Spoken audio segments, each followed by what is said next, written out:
ধন্যবাদ বন্ধুরা, আবার আসলাম অর্ক আর্ট একাডেমির পক্ষ থেকে সবাইকে স্বাগতম। আমরা আবার আরেকটা ভিডিও নিয়ে আসছি।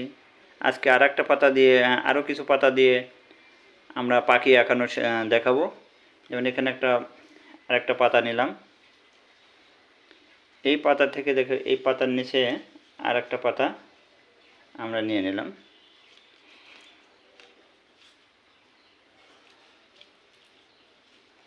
এই পাতাটা আমরা নিয়ে নিলাম।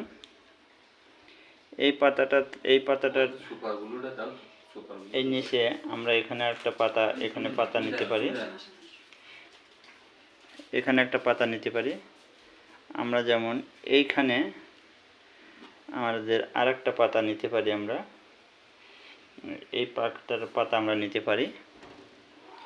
পাতার এইখান থেকে আমাদের একটা পাখির ঠোঁট নিতে পারি।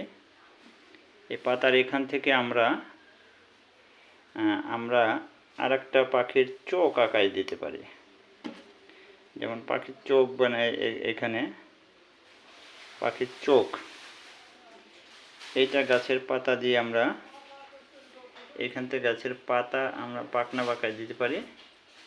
এইখান থেকে আমরা গাছের পাখনা বানিয়ে দিতে পারি। দেখো, গাছের পাতাগুলো সাজাইলে অনেক সুন্দর সুন্দর একটা পাখি হয়ে গেল, পাখির শেপ চলে আসলো।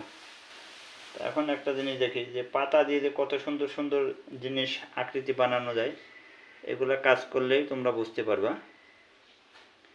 আসলে হাতের কাজের একটা মূল্য আলাদা। পাতা দিয়ে যে কোনো জিনিসের কিন্তু অনেক কিছু সুন্দর সুন্দর জিনিস বানানো যায়।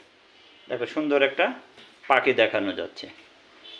তো আজকের পরবর্তীতে ভিডিও আমরা আবার আসব বিভিন্ন ধরনের পাখির শেপ দিয়ে, পাতা আঁকানো দিয়ে বিভিন্ন ধরনের শেপ আমরা বানাই দেবো। যেমন আমরা গত একটিতে দেখাচ্ছিলাম আর একটা পাখি।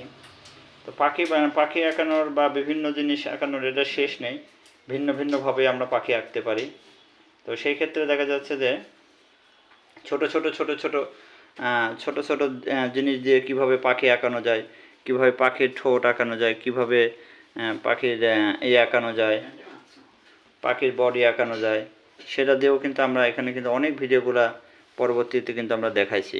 হ্যাঁ, তো সেই ক্ষেত্রে দেখা যাচ্ছে যে তোমরা আমাদের চ্যানেলটাকে সাবস্ক্রাইব করে রাখবা, পরবর্তী ভিডিওগুলো কন্টিনিউ দেখতে পাবা।